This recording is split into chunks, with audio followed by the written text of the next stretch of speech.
बीते 14 अक्टूबर को चीन और भूटान के विदेश मंत्रियों के बीच एक वर्चुअल बैठक हुई। इस बैठक में दोनों देशों के बीच कई सालों से चल रहे सीमा विवाद को सुलझाने के लिए एक 3 स्टेप रोडमैप के समझौते पर दस्तखत किया गया। तमाम विशेषज्ञों का कहना है कि भारत ने भले ही इस समझौते पर कोई विशेष प्रतिक्रिया नहीं दी है, लेकिन चीन के साथ पिछले 1.5 साल से चल रहे तनाव के मद्देनजर भारत इसे नज़रअंदाज नहीं कर सकता। नमस्कार, ध्येय टीवी की खास पेशकश न्यूज़ दिसार में आपका स्वागत है। मेरा नाम है केसरी पांडे और इस एपिसोड में हम जानेंगे चीन भूटान सीमा समझौते और इससे जुड़े मुद्दों के बारे में।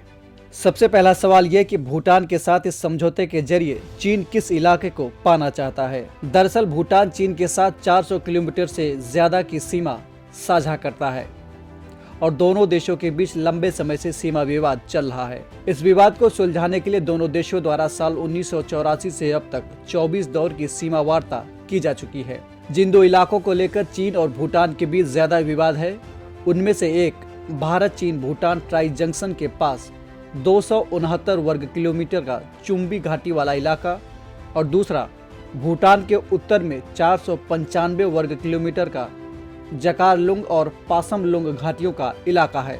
चीन भूटान को 495 वर्ग किलोमीटर वाला इलाका देकर उसके बदले 269 वर्ग किलोमीटर का इलाका लेना चाहता है। आप इन दोनों इलाकों को अपने स्क्रीन पर नजर आ रहे मैप में देख सकते हैं।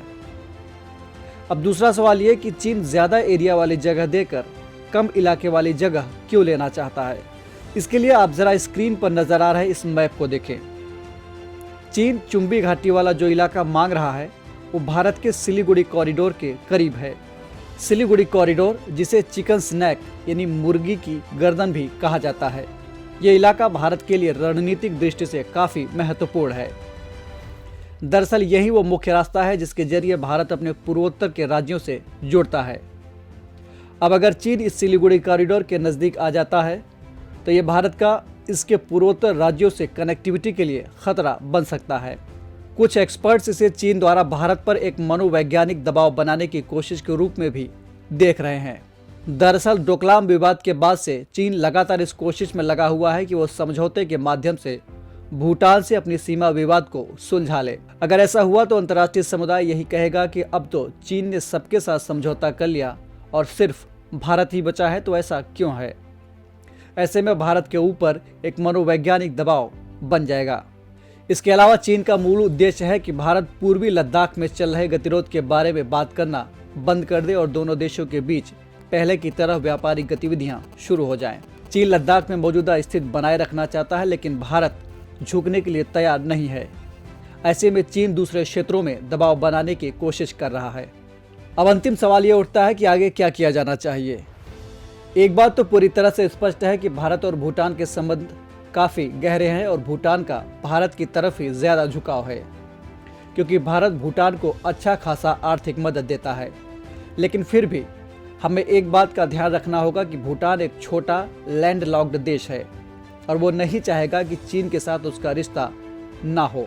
भूटान भी अपने पड़ोसियों से हर तरह के विवाद को सुलझाकर उनके साथ आर्थिक रिश्ता बनाना चाहेगा, फिर वो चाहे भारत हो या चीन हो। इसके अलावा भूटान एक ऐसा देश है जो जीडीपी के बजाय ग्रॉस नेशनल हैप्पीनेस इंडेक्स की बात करता है और वो देशों के बीच की पावर पॉलिटिक्स में कोई दखल नहीं देना चाहता है।